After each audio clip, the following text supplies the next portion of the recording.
Të nderuar shikues të Euronews Albania, përshëndetje. Mirë se erdhët në Balkan Talks.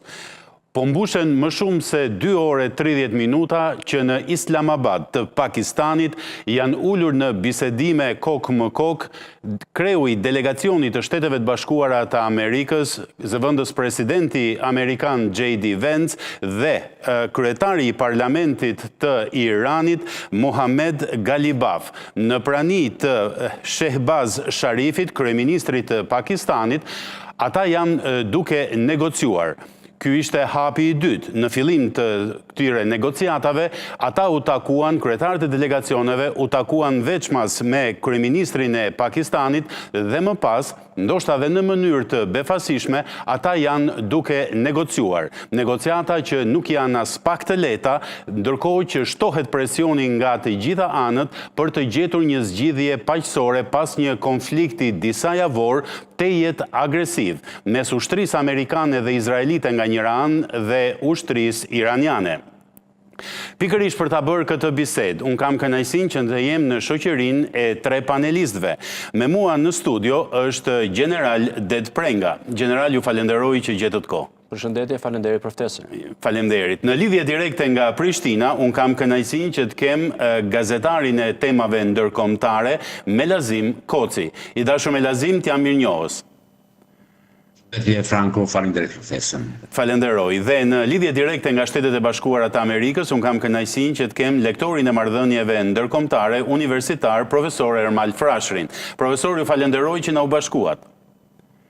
Faleminderit edhe ju. Jam Tiranë në fakt këto ditë, kështu që është kënaqësi që jemi në ditën kohë, domethënë. Okej, më në fund kemi kohën e njëjtë. Doja ta fillonim bashkë, General. Armët kanë pushuar, jo gjithkund, po kanë pushuar në një masë të konsiderueshme, ndërkohë që kanë filluar negociatat për të gjetur zgjidhje për krizën që provokoi një luftë kaq të ashpër, kaq të egër. Unë mendoj që opinioni mbar ndërkombëtar, botror do thosha dhe diplomat e leadership të ndryshëm këtë javë që nga javët më të suksesshme nga momenti kur ka filluar me datë 28 konflikti, pasi duke u gdhir dita mërkur, u arrit armëpushimi. Pa qka se i brisht dhe jo 100%, si që e theksuat, por u arrit armëpushimi. Dhe sot, pas 3 ditësh, si që e theksuat, janë ullur palet me ndërmjetësimin e kryeministit pakistanez, 2 delegacionet së parit të ndarë veçmas dhe tashmë në fazën e 2 të negociatave në një përballje me kritere, do thosha, relativisht të ashpra, nga një herë të shkon mendja kur dëgjon negociat dhe ultimatum, tingëllojnë më shumë kërkesat si ultimatum se sa si negociat. Se nëse thu negociat, do të ulesh në bisedime dhe të paraqesish alternativa, këndvështrime dhe këndvështrime të ndryshme, duke lëshuar nga njëra palë dhe duke lëshuar po dhe nga pala tjetër, reciprokisht, dhe unë e shoh si një ogur të mirë, për sa kohë kemi kaluar në fazën e 2 të negociatave, atë të prezencës dhe jo të ndarë delegacionet veç nga njëri tjetri dhe duke marrë informacionet pala pakistaneze në rëmjet kryeministrit dhe duke ja dërguar njëri delegacion, pastaj delegacionet tjetër.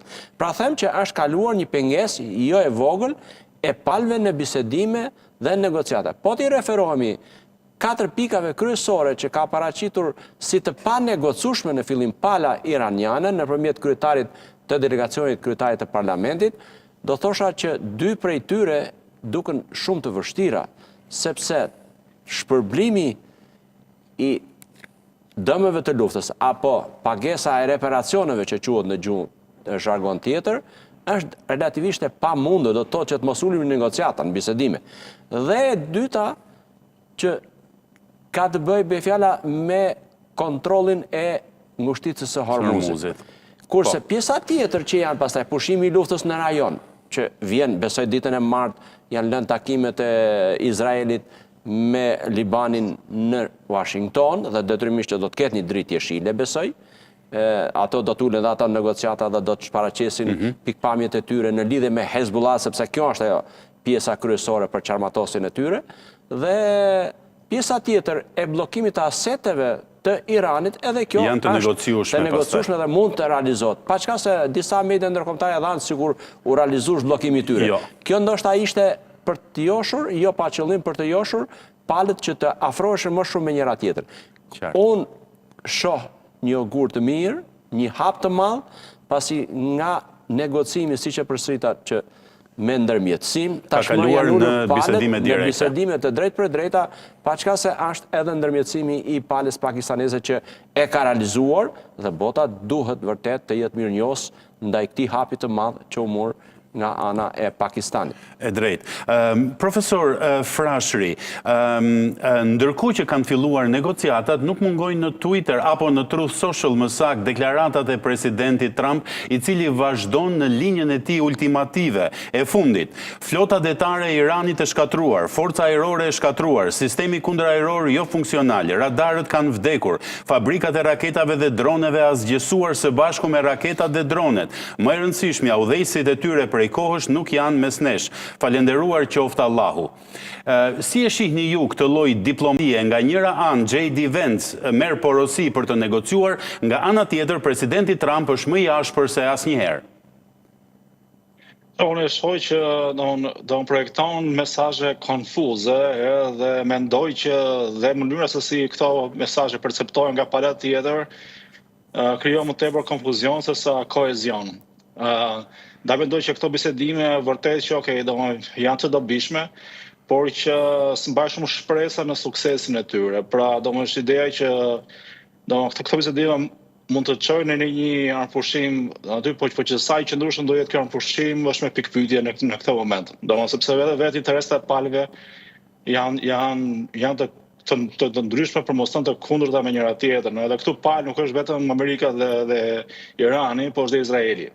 Kështu që në lehemi janë tre palë që janë direkt të përfshira në konflikt, pa përmendur këtu dhe palët e tjera shtetet e tjera të rajonit që në mënyrë ose tjetër janë të prekur direkt nga konflikti, por që s'janë pjesë formale e negociatave.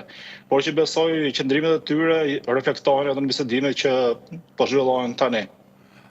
Profesor, por që këtë gjuhë të dyfish që nga një anë do zhvillohen negociatat për një anëfushim ose për një marrëveshje paqe, dhe nga tjetër kemi një retorik që është agresive. Është një lloj komunikimi që vërtet më tepër që mund të ndezi tensione se sa të shtyj palët drejt një anëfushimi. Pra, nga perspektivën e kuptoj presidenti Trump, ai mundohet që të mbajë një qëndrim të ashpër për të ushtruar presion maksimal ndaj Iranit, mirë po vetë koha, momenti, sensitivitetit janë vërtet të tilla dhe të ndjeshme që një gjuhë kaq e ashpër në këtë moment mbase nuk pritet dhe aq mirë. Qartë. Zoti Koci, për ta vazhduar së bashku, dimensioni tjetër, edhe Irani, në deklaratat e tij ka qenë tejet i ashpër. Citoj televizionin zyrtar iranian, bisedimet mund të anullohen në sekond nëse kushtet e Teheranit nuk plotësohen.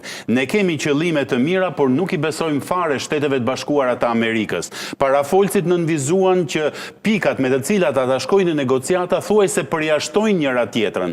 Sa e vështirë do të jetë sipas jush vendosja e urtë të komunikimit për të gjetur zgjidhje nga më e lehta tek më e komplikuara? Mendoj se qëndron kjo do të jetë shumë vështirë. Madje nuk besoj në marrëveshje. Mendoj që është blerje e kohës nga të dy palët, sidomos nga pala amerikane. Ju mirë cituat Franco, nëse dëgjon ose lexon zotin Trump dhe palën iraniane, të dy palët kanë fituar, por kjo nuk qëndron. Lufta nuk ka prodhuar fitues, për më shumë ka prodhuar një problem të ri, çështjen e ngushticës së Hormuzit. Dhe unë mendoj që kjo është çështja kyçe. Nuk do të ketë tërheqje të forcave amerikane nga rajoni, siç e bëri të ditur mbrëm presidenti Trump, pa u hapur ngushtica e Hormuzit. Unë kam përshtypje që iranianët kanë fituar vetbesim në kuptimin që përmes ngushticës së Hormuzit të shantazhojnë jo vetëm Shtetet e Bashkuara, por edhe palët tjera të përfshira. Pra, përmes ngushticës së Hormuzit, iranianët kanë në dorë një instrument që bën balancimin e asimetrisë së forcave në raportin Teheran-Washington. Dhe këtë nuk besoj që do ta lëshojnë lehtë nga dora, është levë e fortë, e cilën do ta shfrytëzojnë. E dyta, iranianët e kanë kuptuar që sulmet ajrore kanë disa limite. Sulmet ajrore nuk mund të përfundojnë çështjen, nuk mund ta prodhojnë epilogun e luftës. Shtetet e Bashkuara realizuan shumë objektiva, por nuk arritën deri te arsenali te uraniumi i pasuruar dhe as nuk arritën të hapin ngushticën e Hormuzit. Pra, sulmet ajrore kanë limite dhe ne e kemi parë edhe në rastin e Kosovës në vitin 99. Bombardimet e NATO-s atëko 78 ditë që nuk kishin prodhuar fituesin. Fituesi doli vetëm pasi që generali Clark filloi hartimin e planeve për ndërhyrje toksore. Dhe vetëm pasi që Beogradi e kuptoi që NATO kishte filluar jetësimin e planeve, përgatitjen e planeve për ndërhyrje toksore, vetëm pastaj Beogradi u dorëzua. Por në rastin e Iranit është diçka tjetër, është problem shumë më i madh, sepse opsioni toksor mendoj që nuk është në tavolinë, Irani ka 1.600.000 km2, sot 3 herë Franca, do të duheshin mbi 1 milion ushtarë amerikanë dhe kjo opsion mendoj që është i përjashtuar dhe kjo e jep vetbesim Iranit, e forcon, jo që e forcon pozicionin e tyre, por i bën më jo pragmatik për faktin që e din që vetëm me goditje ajrore lufta nuk do të marrë fund. Edhe nëse do të marrë fund, ajo do të marrë shumë kohë dhe unë ndruaj se ne jemi në fazën e parë të një lufte shumë të gjatë, e cila do të ketë pauza, por që mund të zgjatë jo me javë, por me muaj, ndoshta edhe me vite. Po, General Prenga, për ta vazhduar aty ku e la Melazimi, presidenti Trump deklaron, Shtetet e Bashkuara të Amerikës tani po fillojnë pastrimin e ngushticës së Hormuzit si një nder që i bëjmë vendeve në mbar botën. Pra, një, ngushtica e Hormuzit dhe e dyta, presidenti Trump deklaron, një Iran pa armë bërthamore. Kjo përbën 99% të marrëveshjes. Por, siç e tha dhe zoti Koci, siç e tha dhe profesor Frashri, këto dy elemente duhet të negociohen dhe duhet të negociohen në një mënyrë win-win për të dyja palët. Unë shikoj që këtu paralelisht lëvizin deklaratat e ashpra duke filluar nga presidenti i Shtetit Bashkuar Trump e deri tek media iraniane, dhe mendoj se tjetër gjë është duke zhvilluar në negociata dhe në bisedime mes dy delegacione. Por kjo është detyra e tyre të bëj presion në maksimum që t'ju shërbej palëve që janë në bisedime për të mund të marrë atë çfarë ata kërkojnë. Unë e kuptoj që negociata dhe pranimi për të ulë negociata është një hap dhe pozitiv dhe një arritje e madhe do ta quaj. Jo vetëm për Iranin, Shtetet e Bashkuara, lindjen e mesme në Qanti, por edhe për gjithë botën që tashmë e ka ndjerë pasojat negative të këtij konflikti 42 Faktikisht e gjithë bota po e përjeton me ankth këtë situatë. Dhe kjo është një nga arsyet pse Kina në mënyrë të drejtë për drejtë apo të tërthort ka ndikuar tek pala iraniane që mund të ulet në negociatë.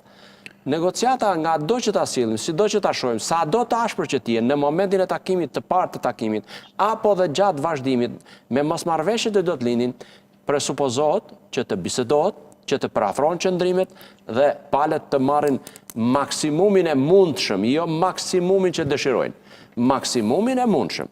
Dhe jam i bindur pa çka se çfarë thuhet, ato do të vendosen nëpërmjet pikave dhe Iranit, Shtetet Bashkuara të Amerikës, në veçanti lindjes së mesme, por edhe botës demokratike në përgjithësi i do i duhet një marrëveshje e qëndrueshme paqe dhe afatgjatë.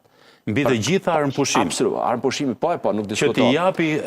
Që t'i japi oksigjen palëve për të vazhduar negociatat. Sepse kjo nuk mund të ndodhë, edhe nëse ka ardhur momenti në 2 radhët e para janë ndërprer bisedimet dhe në mënyrë krejt të një anshme Janë është marrë goditur. një vendim ndoshta jo shumë i studiuar dhe i duri, tashmë në këtë radhë nuk besoj se ka vend për lojra të tilla se po na japin fitoren. Jo, nuk mendoj se është ky rast. Prandaj duhet ta mendojnë mirë palët që janë në bisedime dhe unë mendoj se të dy palët, duke filluar nga kryetarët e delegacioneve që kanë përzgjedhur dhe nga ekspertët që janë bashkë me ta dhe nga pikat, Liderët politik. kam i bindur që do të shkojnë dal nga dal drejt një përafrimi duke e pasi rrugën e vetme të mundur edhe për ata për të dalë nga kjo lloj lufte, konflikti, pavarësisht se si u realizu o si hyn, për të dalë të dy palët e për ta shitur si fitore të tyre, të dy palët dhe mbi të gjitha për të liruar botën nga një krizë ekonomike apo një përkeqësim i krizës ekonomike.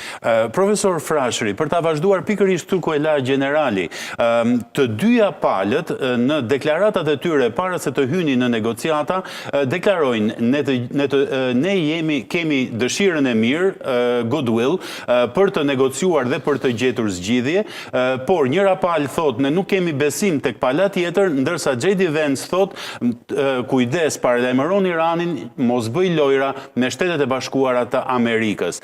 Por, përtej kësaj retorike të ashpër, kjo logjik që përdori generali, domosdoshmërinë e një armpushimi afatgjat, por dhe fillesat pozitive të një dialogu i cili mund të çojë në zgjidhje politike, ju e shihni të mundur dhe e shihni fillimin e një procesi negociatat që në këto çaste janë duke u zhvilluar në Islamabad?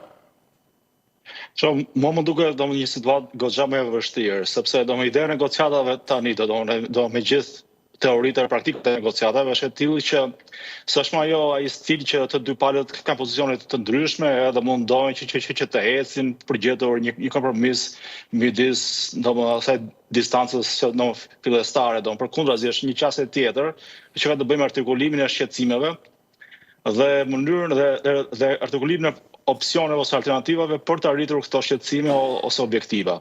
Pra është një çështje komplet tjetër. Në rastin konkret, domethënë retorika fillestare nga dy palët është e ashpër, edhe kjo më bën që të jem dyshues apo skeptik për rezultatet e negocimit. Domethënë kur shkon në negociat me idenë për të zgjidhur një problem, domethënë në mënyrë që të jetë win-win për të dy palët, nuk ka shumë sens që ti të shkosh në negociat me një retorik shumë të ashpër, sepse thjesht e bën palën tjetër që të jetë më agravuar dhe më sensitive. Edhe kjo nuk ngjall besim reciprok. Edhe nga një angana tjetër edhe vetë prezenca e zëvendës presidentit është çike pazakont, në raste të tilla zakonisht është sekretari i shtetit apo këshilltari për sigurinë kombëtare që marrin pjesë në negociata, dhe përfshirja e një figure politike të një niveli kaq të lartë është çike pazakont, edhe mbetet për të parë domethënë që se çfarë rezultati konkret do ketë, të qartë zëvendës presidenti ka marrë një qendrim që i përshtatet edhe vijës që ka presidenti Trump, në deklarimet e tij publike, si në Hungari, po kështu në këto deklarimet e fundit ka bërë shumë të qartë që mbështet qendrimin e presidentit Trump, ndonse raportimet e ndryshme kanë shprehur që ka qenë skeptik ndaj ndërhyrjen ushtarake, ndaj fillimit të luftës aty. Por që është ajo tezë që më thashë më përpara që këto interesat që përfshihen gjithësi të Amerikës, po kështu edhe të Izraelit që është palë në konflikt, por nuk është palë direkte në negociata, por ka përshtypjen që shqetësimet e tyre reflektohen. Janë të tilla që janë të vështira për të sheshuar. Ndoshta vërtet mund të kemi një situatë që mund të kemi një marrëveshje për armpushim, besoj që pikërisht kjo marrëveshje për armpushim e gjithë bota po mban frymën, pikërisht sepse kërkon fillimisht një marrëveshje për armpushim që do t'i jepte hapësirën, kohën e nevojshme negociatorëve që të përparojnë edhe gradualisht, por do futeshin në hullit e normalitetit, ngushtica e Hormuzit mbi të gjitha që i është rrethuar si lak në të gjithë ekonomisë globale. Eksakt. Dhe atë mendoj që shpresa është që ndoshta thjesht blihet kohë me idenë që të kemi një proces që të vijojë dhe që të jetë i qëndrueshëm, sepse është ideja që armpushimi edhe mund të rezultojë nga bisedime, puna është që sa i qëndrueshëm mund të jetë ky armpushim. Dhe çfarë interesash të tjera do të përfshihen aty. Edhe unë këtë shikoj më tepër se një test të kohës, se sa një gjë që mund të arrihet thjesht nga bisedime që ndodhin sot apo dhe nesër. Qartë. Zoti Koci, e përmendi profesor Frashëri interesat e Izraelit. Vetëm pak orë më përpara, gjatë tyre 24 orëve të fundit, Izraeli ka kryer mbi 200 sulme ndaj objektivave të Hezbollahut në Libanin e Jugut. Sipas deklaratës së ushtrisë izraelite, kjo erdhi për shkak të provokimit me qindra drone dhe mbi 10 raketa të hedhur nga Libani. Edhe kjo është një çështje tejet komplekse, sepse nga ana tjetër, presidenti Trump kërkon që dhe rrjeti i proksve të Iranit të shpartallohet dhe të neutralizohet, dhe Irani të mos jetë më faktor destabiliteti për të gjithë lindjen e mesme me Hezbollahun, me Huthin, me Hamasin, me milicin në Siri apo Irak. Gjithsesi, por dhe që aktualisht Izraeli bën ndërhyrjet një për të neutralizu, do të thotë, këta proksi që i përmende, por mendoj që ka dhe një motiv tjetër. Kjo paqë në thonjë za nuk është në favorin e Izraelit. Nëse mbetet ky pozicion, madje edhe nëse hapet ngushtica e Hormuzit, ky do të jetë një pozicion jo i favorshëm për Izraelin, sepse dy objektivat kyçe do të mbeten të paprekur, asaj përket Izraelit, pra. Një, programi bërthamor do të mbetej i paprekur, nëse nuk do të ketë marrëveshje, dhe unë thjesht dyshoj që do të ketë. Dhe e dyta, programi balistik dhe i dronëve ende funksionon. Pra, kjo situata aktuale, ky çast nuk është në favorin e Izraelit, nuk dua të them që është disfat për Izraelin, por potencialisht është një situatë krejtësisht e papranueshme, dhe unë nuk besoj që Izraeli do të pajtohet, pamadje edhe pa Shtetet e Bashkuara do të vazhdojë. Kjo mund të jetë shumë e vështirë dhe shpeshherë mund të duket edhe e pamundur që pa bekimin e presidentit Trump, sa herë ka dashur presidenti Trump ka ndërhyrë, sa herë ka ndërhyrë ai, Izraeli ka qenë i detyruar të ndërpres goditjet ajrore. Absolutisht, kjo qëndron gjithsesi, por besoj që momenti aktual, raporti i forcave në teren është shumë i pafavorshëm për Izraelin. Dhe Izraeli nuk mund pajtohet nuk besoj, pasiguria e Izraelit është shtuar pas kësaj çfarë ka ndodhur. Nëse mbetemi në këto pozicione, pasiguria e Izraelit është shtuar. Pra, efekti i luftës është kundër produktiv për Izraelin, dhe unë në këtë dritë e shoh ndërhyrjet e Izraelit në Liban, nuk e duan, do të thotë, këtë paqë, kushtimisht po them në thonjza, nuk e duan në këto rrethana, do të thotë, dhe supozoj që presin që të tërheqin, të mbajnë të angazhuar presidentin Trump në luftën atje në Iran. Besoj që është momenti, shpesh është supozimi imi, që ndoshta është momenti i ndërhyrjes diplomatike të Bashkimit Evropian. Unë nuk besoj në rezultat të pozitiv të bisedimeve iraniano-amerikane, ka mosbesim shumë të madh, mosbesimi është në nivelet maksimale dhe në rrethana të tilla vështirë është të realizohet rezultat epilog pozitiv, por mendoj që për shkak të pozicionimit të drejtashëm neutral të Brukselit, të Bashkimit Evropian si tërësi, mendoj se ndërhyrja atyre do të ishte ndihmuese, sepse në njërin anë do të ishte presion diplomatik i nivelit të lartë mbi Teheranin, dhe e dyta nuk besoj që Teherani me lehtësi do të mund të refuzonte një gjë të tillë, sepse Bashkimi Evropian ka pasur, siç e dini, pozicion shumë neutral, madje të distancuar, jashtë normales kisha për të thënë raport me sulmet që... Po, do ta diskutojmë më vonë këtë temë. Do ta diskutojmë më vonë këtë me zoti Koci, sepse është vërtet shumë e ndjeshme. Për ta mbyllur këtë pjesë të parë, General Prenga, Izraeli vazhdon dhe godet. Dhe si që përmëndi Zoti Koci, qoftë çështja e armëve bërthamore, qoftë çështja e mbështetjes së Iranit të proksive të saj, nuk ka dhe ndryshim regjimi. Dhuna po shtohet brenda vendit për të evituar çdo lloj revolucioni apo mundësie rebelimit të brendshëm. Si e shikoni faktin që Izraeli ka interesa shumë më të mëdha se Shtetet e Bashkuara në rajon, por nuk është lojtar aty në tryezë? Unë mendoj që dy pikat që ju përmendë dhe paraforci i theksoj në lidhje me programin bërthamor 1 edhe me mbështetjen e proksve 2 janë nga pikat kryesore të kërkesave të Shteteve të Bashkuara të Amerikës dhe detyrimisht që nuk mund do të largohen nga tavolina e bisedimeve, ose do ketë ose s'do ketë, natyrisht do largohen kur nuk do të arrijnë në pikat të përbashkëta të domosdoshme. Kështu që këto do të jenë pa diskutim edhe për Shtetet e Bashkuara të Amerikës, përbëjnë një ose dy nga pikat kryesore të kërkesave që kanë Shtetet e Bashkuara të Amerikës dhe që kanë çuar Shtetet e Bashkuara të Amerikës të bëhen pjesë e këtij konflikti për 42 ditësh. Por që të realizohen të gjitha dëshirat e Izraelit dhe kjo është e pamundur.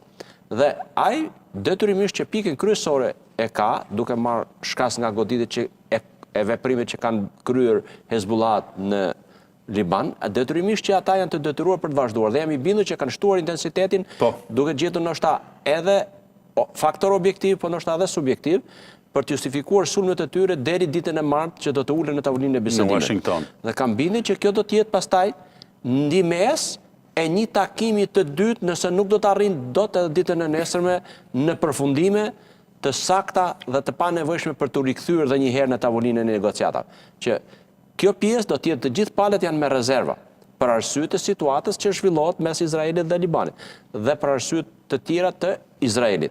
Jam i bindur që Izraeli i vetëm nuk do të mund të bëj tentativa të tilla pa patur një mbështetje të fuqishme siç janë Shtetet e Bashkuara të Amerikës.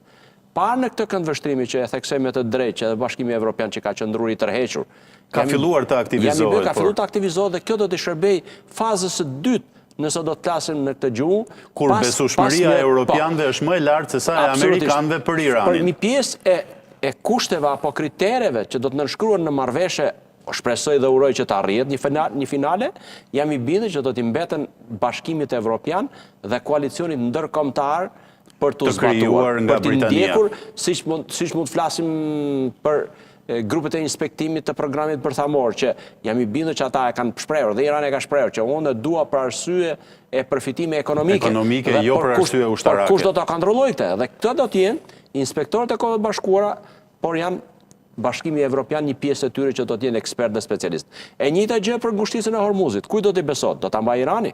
Do ta mbajë Shtetet e Bashkuara të Amerikës?